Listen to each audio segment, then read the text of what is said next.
ये बिल्कुल सही है, मैं माननीय अध्यक्ष महोदय, कि कांगड़ा कोऑपरेटिव बैंक में जिस प्रकार से लोन का आवंटन हुआ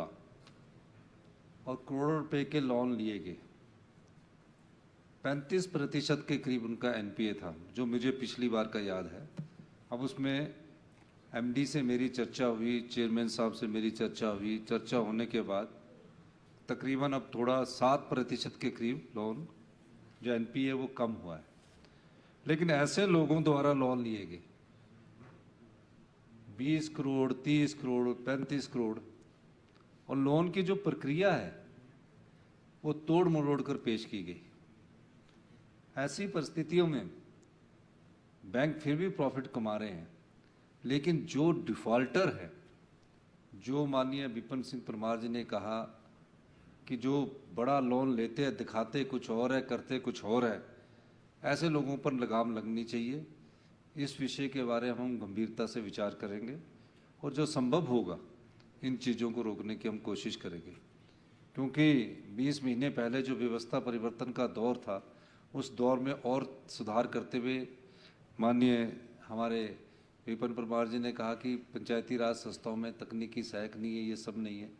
इसी चीज़ों के लिए तो हमने व्यवस्था परिवर्तन करना है। और मैं आपको कहना चाहता हूं कि जहां अभी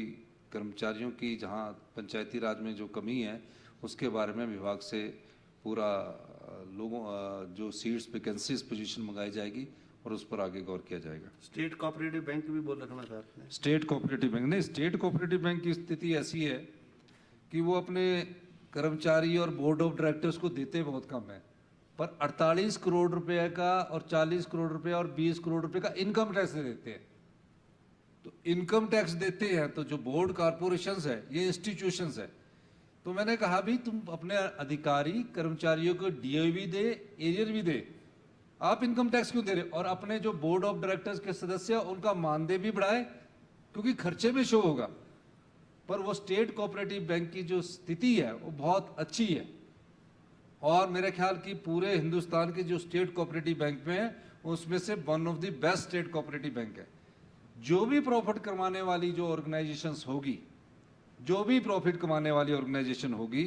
वो अगर अपने कर्मचारियों को डीए देना चाहती है, एरियर देना चाहती है, और जो अपने खर्चे कम करना चाहती है, अब कई बार तो 4-4 करोड़ रुपए का इनकम टैक्स हमारी कारपोरेशन ने दे रही है, फूड कारपोरेशन भी 2 करोड़ का इनकम टैक्स दे रही है, आपके एसआईडीसी भी कारपोरेशन इनकम टैक्स दे रही है, जीआईसी भी इनकम टैक्स दे रही है, पोल्यूशन कंट्रोल बोर्ड भी आपका इनकम, सिर्फ जो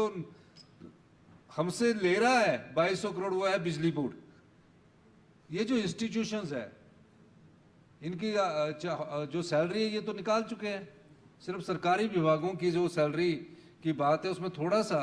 जो ट्रेजरी को हम सिस्टम को सही कर रहे हैं, ये कोई आर्थिक मैस नहीं है, ट्रेजरी के सिस्टम को सही करना है।